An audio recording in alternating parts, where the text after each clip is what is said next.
Hello everyone and welcome back to our virtual Mishnah Berurah share. We are holding in Mishnah Berurah Chelik Vav. We continue to learn Hilchos Chalamayid. We are going to learn Mitzvah Hashem today, Dav Ches Amud Beis. However, we are going to pick up where we are holding in the middle of Dav Ches Amud Aleph. So we pick up on Ches Amud Aleph about halfway down, Siman Tov Kuf Lamed Zayin Sif Yud Beis. I'm going to try to run through the end of the Siman over here. So let's go. It says Dam Chaber in Sif Yud Beis. Ein masliim ha'ilanois. You are not allowed to deworm trees on Chalamayid. V'loi mizahamin hanetiyos. I'm skipping the parentheses for a moment here. V'loi mizahamin hanetiyos. Nor are you allowed to perform this act of mizahamin. You're not allowed to do this to saplings. And the Ramah explains here in the parentheses, Pirish, what this means is, Madbikim sham zevel, they would take some dung and they would smear it onto the tree, kedei shelo yamos ilan, so that this young sapling should not die. And we will explain this in greater detail in the Mishnah Berurah. Aval, however, sachin ha'ilanois v'haperois b'shemen, you are allowed to smear and coat trees and fruits with oil on Chalamayid. Now let's take a look in the Mishnah Berurah, Sif Katan Lamed Hey, Ice Katan Lamed Hey, and see what this is speaking about. So first the Mechaber said, Ein masliin, you're not allowed to deworm the trees. Says the Chavetz Chaim, Shenoital HaTorah shenaflu ba'ilanois. By doing this, what they would do is they would pick out the worms that have fallen onto the tree. Af al pi shenifsad ha'ilan, even though it is a davar ha'avud, if you allow all of these worms to accumulate on the tree, apparently these are worms that do damage to the tree, so to not deworm the tree, that is a davar ha'avud. Nevertheless, aser, this is still forbidden on Chalamayid, de tercha yiserahu, because this is something that is considered a tercha yisera. I guess these insects are very tiny, and they may be very numerous on the tree, so to go and deworm the tree is a tedious, very involved job. So it's a tercha yisera, and since it's a tercha yisera, it's asr on Chalamayid, even in the case of a davar ha'avud. Then is Katan Lamed Vav. The Mechaber also said, V'loi mizahamin, nor can you do this malacha of mizahamin, the saplings. And the Ramah explained that it means to smear dung or excrement of some type onto the surface of the tree. Explains the Mishnah Berurah here in Katan Lamed Vav, Kishenashrak tzas klipasai, if some of the bark of the tree comes off, madbikim sham zevel, they would smear some dung onto the surface of the tree as a protectant, shelo yamos, so that the tree should not die. You know, people think, they look at a tree, they don't realize the unbelievable neflayis habayre of a tree. When you look at a tree, realize that all of the moisture and all of the nutrients that come out of the ground, they all travel up through the roots and through the wood of the tree, through capillary action. Now, I want you to think for a moment. Take a 2x4 and imagine pushing liquid through a 2x4, or pushing nutrients through a 2x4. It's solid wood. Yet that's exactly what a tree is. A tree is solid wood. And yet the nutrients and everything travel up from the ground through the roots, up through the wood of the tree. The bark serves as a protectant around the entire tree. If you would peel off the bark, if you would peel off a ring of bark around the entire tree, the tree would die. And when some of the bark comes off a little area of the tree, that's an injury to the tree. So you need to protect that area. Nowadays, I've seen landscaping companies take some type of a tar and smear some type of a tar around an area that came bare from bark. In those days, they would use zevel. But this was very important to protect that area of the tree. If you don't do it, it could be a davar ha'avud, the tree could die. Nevertheless, you're not allowed to do this on Chalamayid. Again, v'yisura gam kein mishum tercha yisera. Again, this is forbidden on Chalamayid because even though it is a davar ha'avud, still this is considered a tercha yisera. And tercha yisera is also on Chalamayid, even b'makom hefsid, even in the case of a davar ha'avud. Incidentally, a lot of times you see this damage. Here in Staten Island, you're starting to see it as well. during the winter when the deer can't find sufficient food, they actually eat the bark off the trees. So sometimes they will strip the tree bare of bark, and then the tree will die. The Mechaber said you are allowed to smear the saplings or the fruits with oil. B'shem. Says the Chavetz Chaim, Zayin. Why would you want to smear oil onto a sapling? Explains the Chavetz Chaim. This is a procedure whereby before Yom Tov you cut off a branch of the sapling. Why did you do this?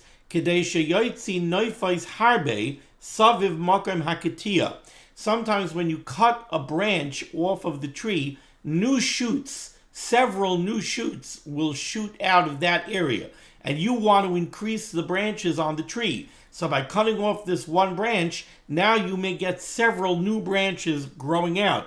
However, you have a cut area on the tree, which again is an injury to the tree. It's permissible to smear oil onto that spot where you made the cut, so that the tree should not die. And this is not considered a terchi yisera. And since it is a davar ovid, you're allowed to do it on chalamayit. V'chein, similarly on peiros, when you have produce, when you have fruit, mutar lasach b'shemen, you're allowed to smear them with oil, kedei shelo yufsadu, so that they should not become ruined. We know nowadays when you go to the store and you buy apples, very often the fruits that you buy are coated with different types of wax. That's a protectant. So in those days, they would use oil as a protectant, and it would make the produce last longer. It's a davar ovid. If you don't protect it with the oil, they will rot faster. And this is not a terchi yisera. Memela, this is mutter on chalamayid. Chalzel lo yav a terchi yisera. These are not considered to be terchi yisera. They don't take an excess amount of work. V'shari, and therefore, since we're dealing with the davar ovid, these things are mutter on Yom Tov. Now we go to Sif Yud Gimel. About 5 lines off of the bottom in the Shulchan Aruch. Says the Mechaber, Ishus ve'achbarim, moles and other types of rodents, shemafsidin b'stei ilon, which cause a significant amount of damage in an orchard, in a field of trees. Mutar l'tzudan kedarkai, you're allowed to trap these pests in the normal way on chalamayid. Shechayfer guma, you're allowed to dig a hole. Certainly digging a hole is a malacha, which is normally asar on Yom Tov and asar on Shabbos. But on Chalamayid, in this case, since we're dealing with the davar avod, this malacha would be mutter. So shechayfer guma, you could dig a hole. V'tayla ba hametzuda, and you could hang the trap inside that hole. Trapping is also a malacha. That's asar on Shabbos, asar on Yom Tov. But over here, you're doing it in a case of a davar avod, it's mutter on Chalamayid.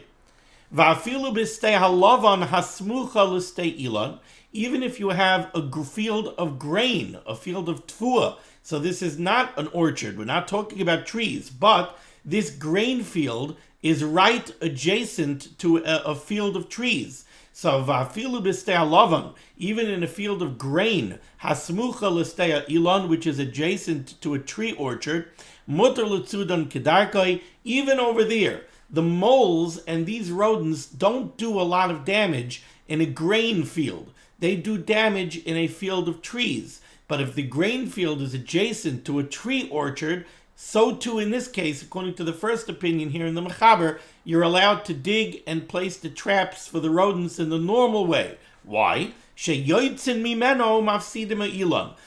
even though the moles and the other rodents don't do an excessive amount of damage in a field where you're planting grain, we have grain crops, but since it's adjacent to the orchard, the rodents will travel over to the orchard and do damage in the orchard. So this is also considered a davar ovid, and you're allowed to trap the rodents in the normal way in the field of grain. However, if this grain field is not adjacent to an orchard of trees, then then you're not allowed to trap these rodents only if you employ a shinui. What kind of shinui are you going to employ? Instead of taking a shovel and directly digging a hole to place the trap in, you could take a spit and stick it into the ground, and wiggle the spit around in the ground ad shenases guma, until you form a hole, and then you can hang the trap inside the hole. So you're doing the malacha of chafira, of chayrish, of digging. You're doing that malacha with a shinui. Over here, since the rodents do damage in a grain field, they just don't do excessive damage. It's also considered a davar ovid to the extent that you're allowed to do malacha with a shinui. So again, what has the Mechaber said here so far? If you have an orchard, in an orchard, moles and other rodents that dig in the ground do a significant amount of damage. Therefore, you're allowed to dig a hole in the perfectly normal way, and you're allowed to put in your traps to trap the rodents. If you have a field of grain that's adjacent to an orchard, so then we're afraid that the rodents will travel from the grain field into the orchard, and again, you could dig the hole in the normal way and place the traps in the normal way. If you have a grain field that's not adjacent to an orchard, well, in that case, the moles and the other rodents, they do damage to the field of grain, but not a tremendous amount of damage, only a very small amount of damage. So you could dig the hole with a shinui and place the traps. That's what the Mechaber said so far. Now we have a second opinion. The bottom line here in the Shulchan Aruch, v'yeshayimrim, there are those that say, there are those that say, this is brought down from the Torah in the name of the Rambam, that when you have a field of grain that's adjacent to an orchard, this opinion is more machmir than the first opinion. They say if you have a field of grain that's adjacent to an orchard, in the first opinion we said you could do everything in the normal way. This opinion is more machmir and says no. In that case, you could set your traps with a shinui. You could dig the hole with a shinui. But if you have a grain field that's not adjacent at all to an orchard, then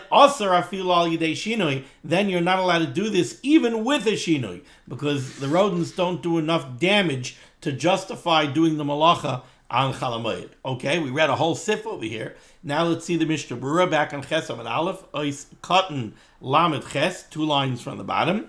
Ishus, what kind of rodent is this Ishus that the Mechaber speaks about? Husheretz Cotton She'en Lo Einayim. This is a small rodent that does not have eyes. V'darkei lachbar b'fnim hakarka. And the derech of this type of rodent is that it lives underground and it tunnels around underground. When you have these rodents living underground, it damages the trees due to all of its digging activity. I think this is referring to a mole. A mole actually does have eyes. However, you can't see the eyes. The eyes are very, very difficult to pick out. They're very inconspicuous. If you want to see the eyes of a mole, you really have to search. You look at a picture of a mole, very strange looking creature. It looks very much like it doesn't have eyes. It has a protruding snout, and it has paws that almost look like human hands, with the exception of they have an extra digit. They seem to have 2 thumbs, but it's a very strange looking animal. And it spends almost its entire life underground. And it goes tunneling around underground, and it eats different types of insects that live underground. But because of all of its tunneling, it damages tree roots. It doesn't eat tree roots, but it damages the tree roots and it undermines the trees while it's tunneling around underground. So in an orchard, it does significant damage. And therefore, you could dig a hole in the normal way, and you could trap them in the normal way. Now we go to Ois Cotton Lamed Tes. Then the Mechaber said, if you have a grain field that's adjacent to an orchard, also you could trap them in the normal way. If you have a field of grain that's not adjacent to an orchard, then in the first opinion, the Mechaber said you could trap the rodents with a shinui. Says the Mishnah Berurah Cotton Lamed Tes on the bottom line. In that case, ein sudden oisan el al yedei shinui. Now you would have to employ a shinui if the grain field is not adjacent to an orchard. Why? Because the rodents and these moles don't do a significant amount of damage to a field of grain. They do enough damage, according to the first opinion, to justify digging a hole with a shinui and setting the traps with a shinui. But they don't do enough damage to justify doing it outright in the typical way. Ois Katan Mem, V'yesh Omrim. Then the Mechaber brought down a more stringent opinion. In the more stringent opinion, the Mechaber said, no, if the grain field is adjacent to an orchard, then you could set your traps with a shinui. You could dig the hole with a shinui. If the grain field is not adjacent to an orchard at all, then you can't dig a hole and you can't set the traps at all. It's not enough of damage in order to justify that malacha. He says, Ayin b'biur halacha. And if you take a look in the biur halacha, Divar hamaskil v'yesh oimrim, the Chavetz Chaim goes through that really the difference between the first opinion and the second opinion is based on different girsais. They had different texts in the Gemara in Moed Katan, and that's what this difference of opinion is based on. Now we turn to Ches Amud Beis and we pick up the Mechaber's if you're Daled. Says the Mechaber, Ein machnisin tzayin ladir b'chalamayid lezabel hasadeh. You're not allowed to bring the sheep, to bring the flock into a pasture on Chalamayid for the purposes of fertilizing that area. In other words, and they do this nowadays too, we know that sometimes some of the best fertilizer is the excrement, the dung of different types of animals. So when they had a flock of sheep, what they would do is they would bring the sheep to a specific area and pen them in and let the sheep spend time in that area, and by walking around and depositing their excrement on the ground, they would fertilize that area. Then another time they would move the sheep to a different area and allow them to fertilize that area. Now you might think, if you bring the sheep into a specific area, they may also eat that area bare, which you might not want. So let's take a look here at the Mishnah Berurah. The Mishnah Berurah says, a nice cut mem aleph, tzayin ladir, you're bringing in the tzayin, you're bringing in the flock to this particular area. A deer is a pen. You're making a pen for them and you're bringing them in. Says the Chavetz Chaim, Hainu shemachnisin behemos l'sadeh, you bring the animals into this area of the field, v'sheichvos sham balayla, they're going to spend the night in that area. This is not a pasture where you're going to bring them during the day and you're going to allow them to pasture. You're bringing them there at night, and they're going to lay down and spend the night in that area. V'chol halayla metaylos habehemos mimokim lamokim. The nature of animals, especially prey animals like sheep, is that they don't sleep deeply. They have to be on guard constantly in case a predator comes. So prey animals do not sleep deeply. So what happens when you bring the sheep into a pen to spend the night? They lay down to sleep. They sleep a little bit, then they get up and they move over, and they lay down, then they get up. They're very restless during the night. So they spend the whole night moving around in this penned-in area. In the meantime, they're depositing excrement all over the place. So you bring the behemoths into a particular area of the field, and they lay there overnight. And during the entire night, the sheep are constantly moving around from place to place. And by doing this, eventually they will fertilize the entire field. So the Mechaber said here in Sif Yod Dalet, you're not allowed to do this. You're not allowed to bring the sheep into a particular area of the Sada to spend the night in order so that they should fertilize the field. What's wrong with doing this? Says the Mishnah Berurah, nice cut membeis, lazabel hasadeh. You're doing this so that they should fertilize the field. Afal pisha eino b'yadayim. Even though you're not doing any malacha b'yadayim, you're not fertilizing the field. You're having the sheep fertilize the field. So what malacha is involved over here? Why is it aser? Says the Mishnah Berurah, this is aser mipnei shenireh kimizabel ba'atzmai, because it looks like you fertilized your field. Because yesterday you didn't have a fertilized field, and now when you wake up in the morning, you have a fertilized field. So this is an Isser Midrabanan because of Marisayan. It looks like you fertilized your field on Chalamayid. What would be wrong? Let's say you did actually go biyadayim and fertilize your field. What Isser is that? Explains the Chavetz Chaim, V'hamezabel, somebody who fertilizes his field, Hu talada de chayresh. That's a tolda of the malacha of chayresh, of the malacha of plowing. Mipnei shemiyapes hakarka lizrayaba. Because what you're doing is you're improving your ground for planting and for the growing of crops. So that's an isser. That's an isser malacha of chayresh. So again, for you to fertilize your field biyadayim, that's a malacha gemura. That's real malacha. You're doing a tolda of chayresh. Over here, you're bringing in your sheep, and you're allowing your sheep to go fertilize your field. You're not doing any malacha, so that's an Issa D'Rabbanan because of Marasayan. Okay, so now we've established a little bit of a tricky sif.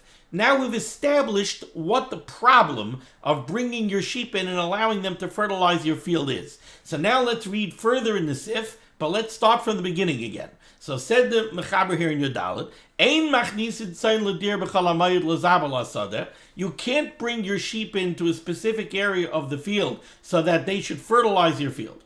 V'mechnisan ha'ena Yehudei me'atzmai. Let's say you have a non-Jew who is your shepherd, and your shepherd is doing his business, and he brings in the sheep to a particular area of the field, and he figures he's going to allow them to sleep over there, and they'll do you a taiva, they'll fertilize the field.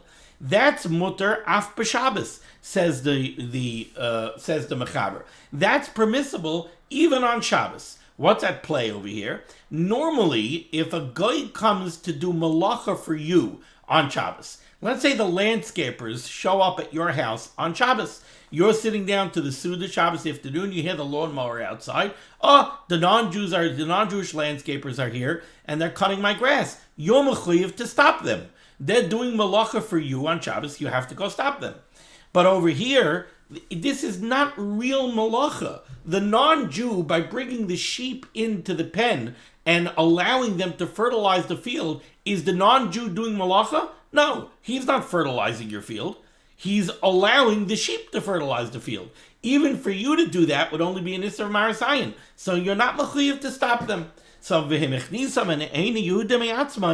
the non-Jew brings the sheep in, you didn't ask him to. He brought the sheep in. He said, oh, look, that area of the field wasn't fertilized. I got to bring the sheep in somewhere. I got to let them sleep somewhere. I'll bring them in over there. I'll let them fertilize the field. Mutter af b'Shabbos. That's mutter even on Shabbos. You're not mechuyev to stop him. Continues the Mechaber. Afilu im machzik loy toiva al shehichnisan. This is even mutter if the shepherd understands that he's doing you a favor by the fact that he's bringing the sheep in and allowing them to sleep in a place that wasn't fertilized, and by doing so he's fertilizing your field. So he knows that he's doing you a favor, and his expectation is that you're going to do a favor for him in return. He realizes he's doing you a favor. He knows you're a fine, upstanding fellow. So you are going to be machzik toiva. You are going to understand that you owe him a favor. And his expectation is that he's going to get a favor in return.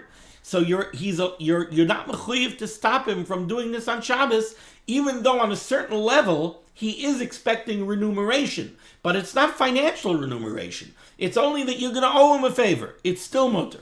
Ubelvad shaloyitan leischar. But you cannot pay him. To pay him, that would be a problem. If you would give him financial remuneration, then it looks like you paid him to do malacha for you on Shabbos. That you're not allowed to pay a guy to do malacha for you on Shabbos, so that you cannot do.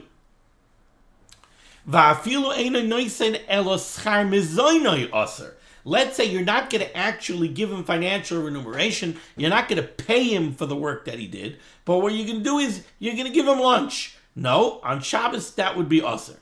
Let's stop here for a second. Let's pause here for a second. Look at the Mishnah Berurah, Eis Katan Mem Gimel. If the non-Jew does it on his own, you're not mechuyev to stop him. You could let him do it, even if he expects a favor in return. Even if you're going to do a favor for him on Shabbos. Obviously, you're going to do something that's mutter for you to do on Shabbos, but he did you a favor, you're going to do him a favor. Still, that's okay. That's mutter. But you're not allowed to pay him for what he did on Shabbos. You're not even allowed to give him food. You can't even give him his lunch on Shabbos. Now let's continue the Mechaber. Third line, a couple of words off the end, right by the Eis Katan Mem Dalet for the Mishnah Berurah. That's as far as Shabbos.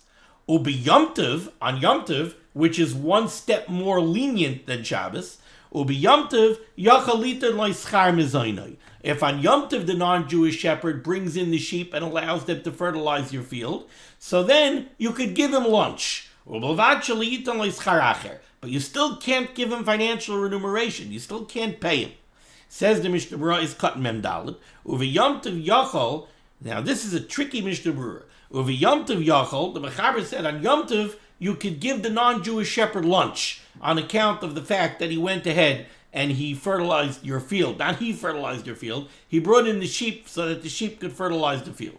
Says the Chavetz Chaim, Ritzaynai Loimar, when the Mechaber says that you could give him schar mizayna, you could give him lunch, Ritzaynai Loimar la'achar Yom Tov. First, the Chavetz Chaim says it means that after Yom Tov you could treat him to lunch, or after Yom Tov you could say, I know that on Yom Tov you brought the animals in, you were working during the day with the sheep, and I saw you were sitting, you were eating lunch, I'm paying you for your lunch. You could do that after Yom Tov. And the reason that's mutter is, by giving him food, it doesn't look like you really paid him to do malacha. When you pay somebody to do malacha, you give him a check, you give him money. You're paying him for his lunch, you're giving him a tuna fish sandwich. That doesn't look like you hired him to do malacha for you. Okay, so that would be mutter on Yom Tov. However, says the Chavetz Chaim in the brackets here, we call makom nevertheless. Even this is only mutter in this case where the non-Jew is not really performing malacha for you. Like we said, he's not taking fertilizer and fertilizing your field. All he's doing is he's bringing in the sheep and allowing the sheep to lay there, and memela, they're going to fertilize. The sheep are going to fertilize the field. But the guy didn't actually go do malach and fertilize the field for you. So in this case, on Yom Tov, you could give him lunch for the fact that he did that. But if you have a non-Jew who's coming to do actual malacha on Yom Tov, the landscapers show up, they're cutting your grass, you're certainly not allowed to go ahead and give him lunch. Now it looks like he's your mamish paying him, and you're very happy with not that your mamish paying him. If you give him lunch, it shows that you're nicha, you're happy with the malacha that he's doing for you on Yom Tov. And you can't do that. You can't show that you're masking to the malacha that he's doing. Over there, he's doing malacha gemura. Now, in the beginning of this Chavetz Chaim, over here in Ice Cotton Mem Daled, the Chavetz Chaim said that when the Mechaber says that on Yom Tov you could give him schar mizayna, you could give him lunch, the Mishnah Berurah said that means Ritzayna Loimer la'achar Yom Tov. After Yom Tov, you could go pay him for his tuna fish sandwich that he ate when he brought in your animals to the pen and allowed them to fertilize the field. Over here at the end of the Ice Cotton, says the Chavetz Chaim, you don't have to pay him for the tuna fish sandwich after Yom Tov. You could give him the tuna fish sandwich on Yom Tov. So it's a very strange Mishnah Berurah. In the beginning of the Mishnah Berurah, the Chavetz Chaim says, when the Mechaber says that you could give him schar mizaynai in turn for allowing the sheep to fertilize your field on Yom Tov, it means that you could give him schar mizaynai after Yom Tov. After Yom Tov, you could pay him for the tuna fish sandwich. At the end of the Ice Cotton, he says, you could even give him a tuna fish sandwich on Yom Tov, b'shas ma'isa. Very odd. He seems to be talking out of two sides of his mouth, the Chavetz Chaim over here. Now, if you look at the Sharit Tzion in Ice Cotton Lamed Ches, in Ice Cotton Lamed Ches, he brings this down from the Nemukah Yosef. He says that this is mutter because giving him food doesn't really look like you're paying him. In Ice Cotton Mem Aleph, when he says that this is even, you could even give him the tuna fish sandwich on Yom Tov, he brings it down from Rashi Be'ilfis, from the Rashi that's printed on the side of the Rif in the back of the Gemara, not the Rashi that you're going to find in the Gemara on Moed Cotton. He brings it down from a Rabbeinu Chananel. So I think we find this sometimes in the Mishnah Berurah, where the Mishnah Berurah is not machriya. He doesn't really rule in the Mishnah Berurah itself, but he is machriya in the Sharet Tzion. Over here, I think the Chavetz Chaim, in the beginning of his Cut Mem Daled, he says, Ritzayna Loimer la'achar Yom Tov. You could pay for the tuna fish sandwich after Yom Tov. With that, he's coming from the words of the Nemukah Yosef. The Nemukah Yosef says you could pay him after Yom Tov because Mezonos is loy mechzik ischar mamish. By giving a tuna fish sandwich or by paying for the tuna fish sandwich, it doesn't look like you actually paid him for doing the malacha. Not the malacha. Again, he's not doing malacha. He's allowing the sheep to do malacha. But you're not really paying him for what he did, that he brought the sheep into that area of the field. This doesn't look like pay. Pay is you give a guy a check. Yeah, I know you worked 5 hours. I'm paying you for the work that you did. Paying him for lunch doesn't really look that way. And the mashmais, the implication of the Nemukah Yosef is that you're doing this on Yom Tov. He doesn't say anything about Achar Yom Tov. But in the Rashi that's printed on the side of the Rif, Rashi says La'achar Yom Tov. And the Rabbeinu Chananel also seems to say La'achar Yom Tov. So at the end of the Mishnah Berurah, he says, really you could do it on, the other way. The Rashi on the side of the Rif and the Rabbeinu Chananel says that you could do it on Yom Tov. They don't say La'achar Yom Tov. The Nemukah Yosef says La'achar Yom Tov. The Nemukah Yosef says you did it after Yom Tov. So in the beginning of the Mishnah Berurah, the Chavetz Chaim is going with the Nemukah Yosef. At the end, he says, really, really, you could do it on Yom Tov itself. Because we have Rashi and the Rabbeinu Chananel that say that you could do it on Yom Tov itself. Okay. Ois Katan Memhei. In this case, when the non-Jewish shepherd brings the sheep in to fertilize the field on Yom Tov, you could give him lunch, but you can't give him financial pay. You can't actually cut him a check. Why? Because if you actually pay him, now everyone's going to realize that what the non-Jew did, he did it on behalf of the Yid. And the Yid's not allowed to bring the animals in to fertilize the field. Now people are going to actually think that you hired the non-Jewish shepherd to do this on Chol Hamoed. And you're not allowed to do that because you're not allowed to do it on Chol Hamoed. If you're not allowed to do it on Chol Hamoed, you're not allowed to pay a non-Jew to do it on Chol Hamoed. Ois Katan Memvav, we didn't do yet. Now let's go back to the Mechaber. Now finally we're going to address what the halacha is on Chol Hamoed. Oba Chol Hamoed, 4 lines down in the Shulchan Aruch near the end. Oba Chol Hamoed, on Chol Hamoed, afilu im noisen lo schar acher mutter. On Chol Hamoed, you could actually pay the non-Jew. The non-Jew brought in the sheep and allowed them to fertilize your field. You could actually give him a check and pay him for it. However, ubelvad shelo yaskirenu, you can't actually hire him to do it. Like the Mishnah Berurah is going to say, what that means is you can't go over to Tony and say, Tony, do me a favor. Bring the sheep into that area of the field, let them fertilize the field, and I'll pay you $25. That you can't do. But if the non-Jew came on Chol Hamoed and he did it, you could go outside and say, thank you so much for getting my field fertilized. Here's $25. On Chol Hamoed, you could do that. But, v'lo yisayenu, you can't help him. Nor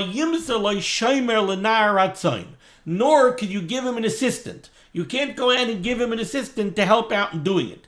Pirish, what's this assistant going to do? An assistant who's going to actually rouse up the sheep and move them from place to place, so that they should spread excrement all over the field. So you could pay him after the fact for what he did on Chol Hamoed, but you can't actually hire him expressly to do it, nor could you help him, nor could you give him an assistant.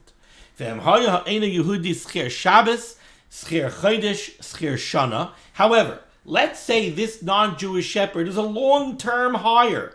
This is somebody who you hired for a week. You hired him for the whole week, or you hired him for the whole month, or you hired him for the whole year. He's a long-term hire. In that case,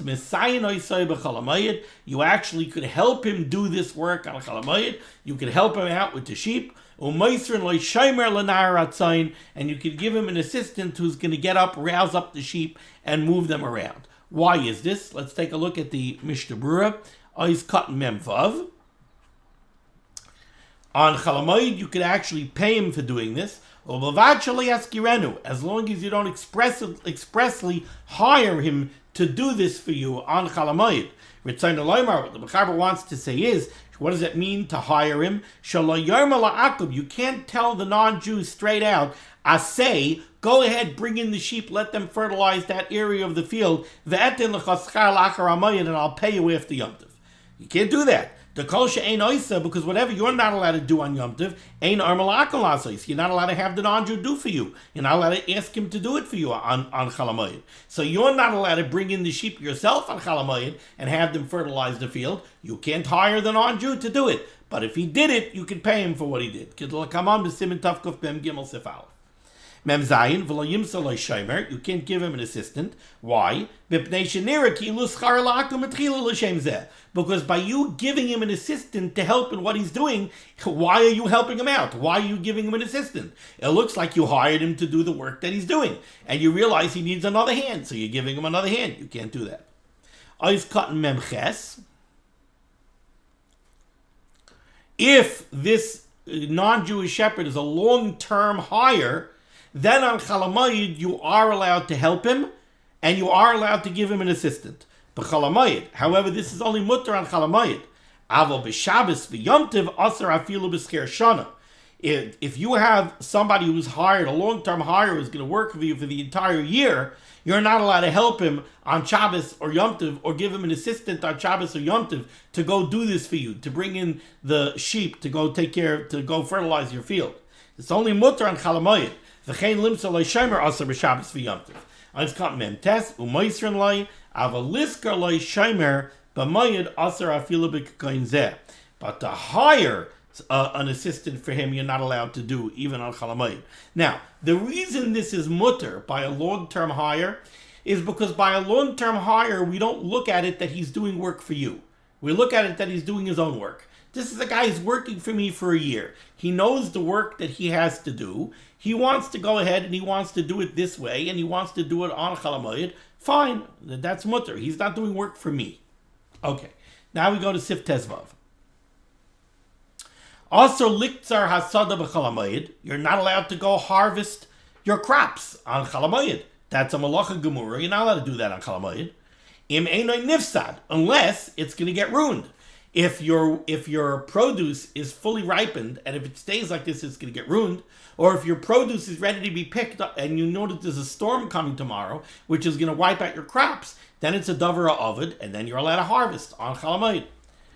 So also, liktzar asada b'Chol Hamoed, you're not allowed to harvest the field on Chol Hamoed, im einay nifsad im yamad ad lachar hamoed, unless it's going to get ruined if it stays standing until after the moed. Says the Mishnah Berurah is katnun im einay nifsad. The imu nifsad, if it's going to get ruined, then you're allowed to harvest it because it's a davar ovid. And says the Chavetz Chaim, u'mistaber da'afilu im rak ovid miktsasai gam ken mutter. Chavetz Chaim says over here that it's mistaber to say that even if the entire crop is not going to get lost, if even some of the crop is going to get lost, it's still considered a davar ovid, and you could go do the harvest. This is a little bit complex, and maybe we'll speak about it in tomorrow's shir. In some places we've seen where for a hefsid merubah, for a hefsid mu'at, for a small loss, you are allowed to do malacha by a davar ovid, like over here. Even if only part of the sada is going to get ruined, you're allowed to harvest the whole thing. In other places we've seen that if it's a hefsid mu'at, if only there's going to be slight damage, like we just saw before. If the mole is going to do very little damage in a state ilan, you're not allowed to do malacha. So we'll have to talk about that. Says the Mechaber weiter. How about the imein loy ma yoichal? If somebody wants to go harvest the crop because he needs wheat, he doesn't have food to eat, so he wants to go harvest the wheat so he can make flour and make challah. Even if he could go out to the store and buy food in the store, so he doesn't really have to harvest the crop, we don't require him to go buy food from the shuk.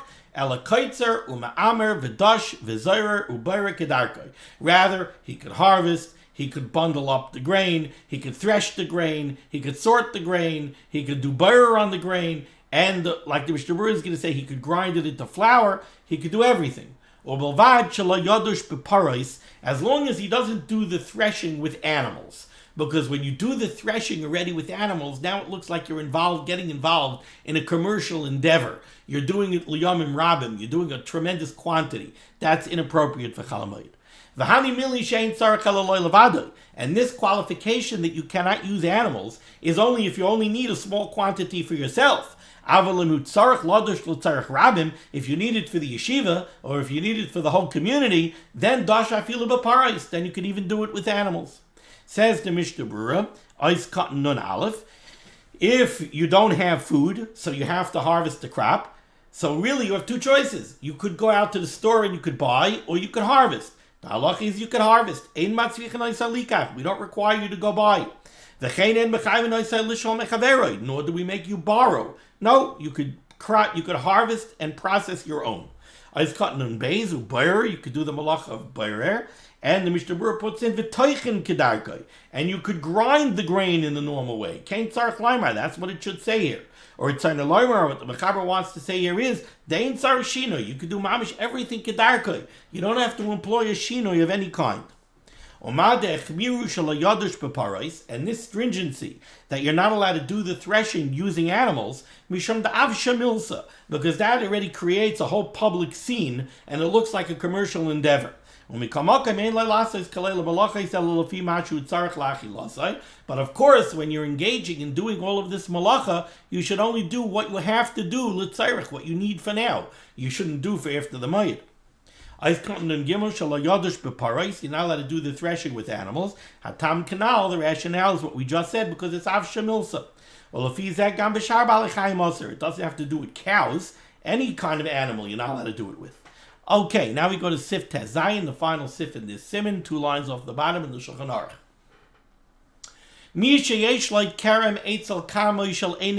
If somebody has a vineyard and it's adjacent to the vineyard of a guy, and you come outside on Chalamayid, and the non-Jew is harvesting his vineyard. And now you're afraid that if you don't put out the harvesters and go harvest your vineyard, Yafsid, you're going to take a loss. The Rosh explains, why are you going to take a loss?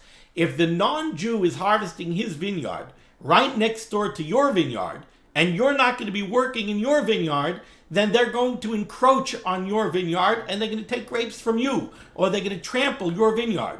So you want to go outside and be busy harvesting your vineyard at the same time to protect it.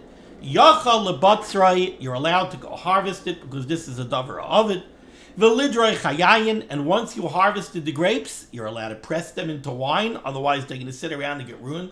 Velasai sachaviyos, and you can make barrels in order to put the wine in. The chol tzarchei hayayin, and you could do all the malacha necessary for processing the wine. Beloy shinoi, you could do this all without a shinoi.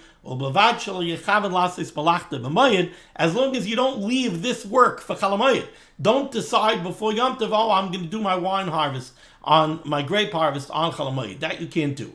But if you came outside of Chalamayid and you see the non-Jew is busy next door and you're worried that you're going to take a hit if you don't harvest yours, then you could do all this on Chalamayid. Says the Mishnah Berurah back on Chesam and Beis, Ice cotton on Dalit, Yochal Ayin Taz, take a look at the Taz, Mashakasa B'Shem Rekeach. He writes in the name of the Rekeach, the Adam Choshev, a person, a Talmid Chacham, a Rav, Tzarech Lahakmer Af B'Davar Ovid.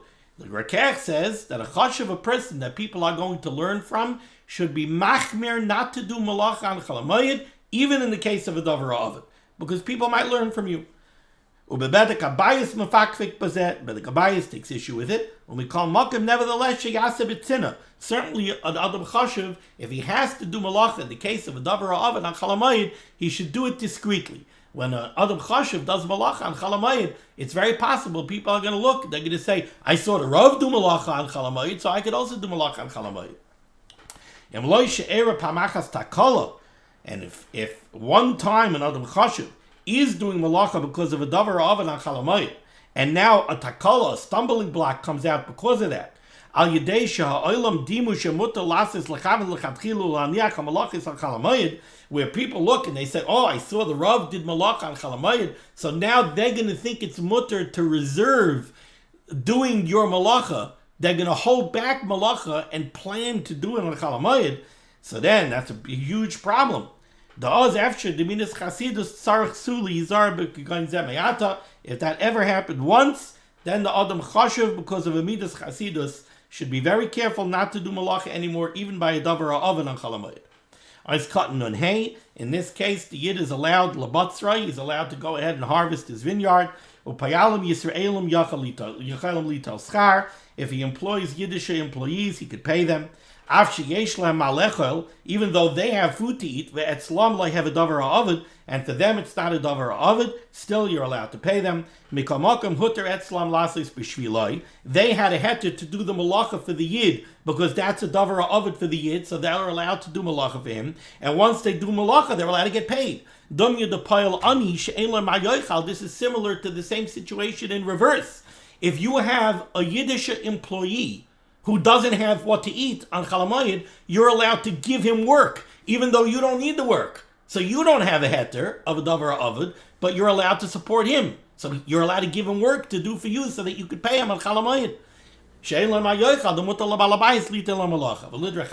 allowed to press the wine. If the grapes are going to get ruined if they sit around on Chol Hamoed, you can actually process the wine. Okay, Chanukah, everyone. Thank you for joining me for limud HaTorah. The source of limud HaTorah should be Megan on Gans Klal Yisrael. The Rebbeinu Shalom should send Yeshuas and Refuas and Parnasa to all those in need. Everyone should have a freiliche, simcha dika Chanukah. Be well.